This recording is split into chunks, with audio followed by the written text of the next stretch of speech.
Tonight's the night, Dexter fans, as we have episode 5 of Dexter Resurrection, Murder Horny. Let's waste no more time and get into breaking this thing down. We open where we left off, and Harrison and Dexter discuss everything about how Dexter is alive and things of that nature. And I like Harrison's comparison of Dexter being like Michael Myers, because not only does Dexter always come back when you think he's dead like Myers, it also calls back to Harry's line in the last episode about Prater's club, calling them a boogeyman club. Michael Myers obviously having been called the boogeyman quite frequently throughout the Halloween series. So that was a cool little twist of that line, if it was intentional, which I'm going to assume it was, because these writers are really good for Resurrection. During this scene, we also get a little callback to Original Sin with a flashback and everything, which ties these shows so well together, and I'm loving everything they're doing about that, which I've made clear. Dexter realizes that he and Harrison are not alike because Harrison hates killing, and it's in this moment that Harrison reveals Dexter is being hunted by Batista. As Harrison runs off, Harry comforts Dexter, telling him it's going to take more than one conversation for them to become a good father-son pair again. We see Leon Prater preparing for some interview.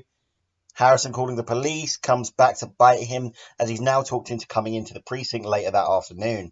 Dexter thinks about Mia while doing some driving, which subsequently leads to him calling her, and they arrange a date. The date consists of bowling and eating, both of which Dexter loves, and this scene is the scene Jack Alcott is talking about in the interview, where he admits he made himself a fool on the bowling set. It's a really great interview. I urge you to go and watch it if you want to. You should be able to find it pretty easily on YouTube. There's also some great music in this scene, and that goes for the whole show. They've really had the soundtracks down pat since Original Sin, I'm not going to lie.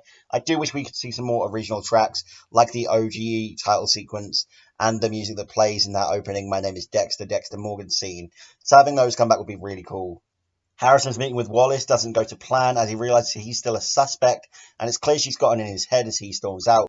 We see Leon's interview and learn that when he was a child, his parents died in a car accident, and he was rescued from the back seat by police. How much of this is true and how much of it is made up for cameras is yet to be seen, but I would hesitate to say it's about 50-50, given what we know about how weird Prater is. Peter Dinklage is great in this scene. I mean, you don't need me to tell you what a great actor Peter Dinklage is. You already know from things like Game of Thrones and such, but this was just a great scene and a great performance from him. As Dexter and Mia leave the bowling alley, she asks him if he wants to collaborate on a kill, which Harry obviously warns against, and in this moment we get a nice callback to Lumen from Season 5, one of my favourite characters and many other fans too. And I know a few people would love to see her return, including myself, but for now I'm just going to speculate that this name drop is going to be the only thing we'll get from her, because we haven't seen many, old people return from Dexter, aside from the core cast like Batista and some very important side characters like Joey Quinn and Vince Masuka.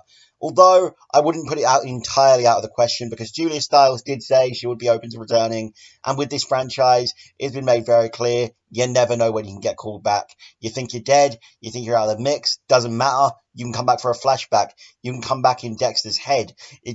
It can go anywhere, and we know that much is true still, because we still haven't seen that Brian flashback, and I'm waiting for that. In the middle of an argument with Harry, Dexter hears Prudence fall over and takes her into blessing. We finally get to see a scene with Charlie, a character who has been all but mysterious up until now, and we see that she's lying to her mother about being a teacher while her mother is on her deathbed, and it almost makes it clear why she chooses this part for Prater, because the money is most definitely helping her pay for medical bills. It adds a layer of depth to this character who otherwise for the last 4 episodes has just been a bit of a one-note henchman. Dexter's putting away a new slide box and decides to call Harrison to try and fix their relationship again, but Harrison's still not ready. At the bar, Mia and Dexter are trying wine when the needle finally drops.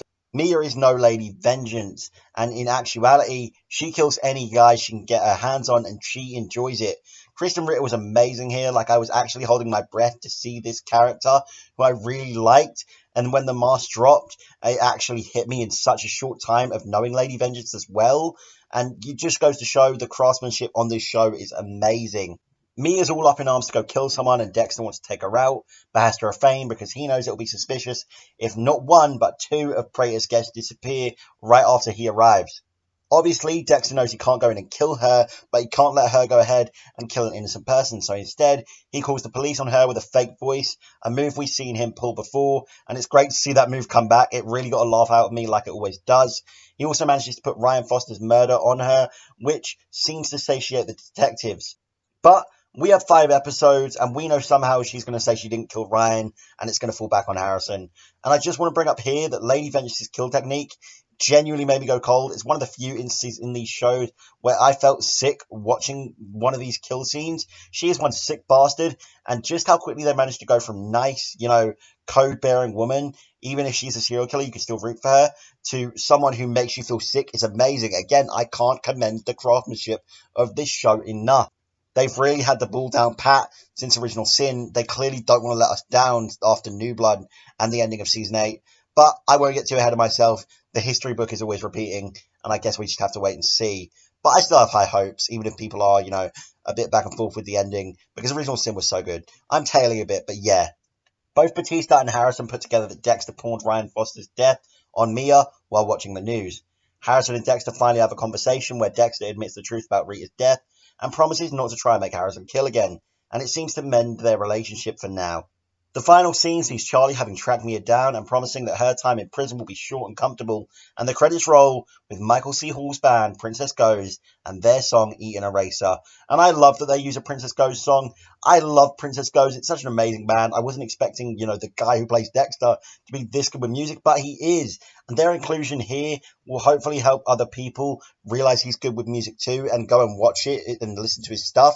And I mean, if you ended up skipping the credits and you missed it, I'm going to play a sample from Eat an Eraser here because I just love Princess Goes. I want to get as many people on that band as possible if I can.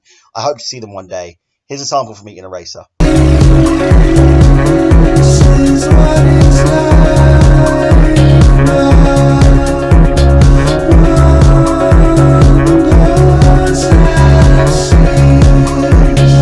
But yeah, that was episode 5 of Dexter Resurrection, Murder Horny. An honestly great episode. I think this is the second best episode of Dexter Resurrection after episode 4, Call Me Red. And in third place right now, I would probably slot A Beating Heart. Great show so far. I'm loving everything we've got. But what do you guys think? Let me know everything you thought of episode 5, Murder Horny, and the whole show in general down below. I love discussing this show, as you know. Thank you so much for watching. I'll see you later. Goodbye.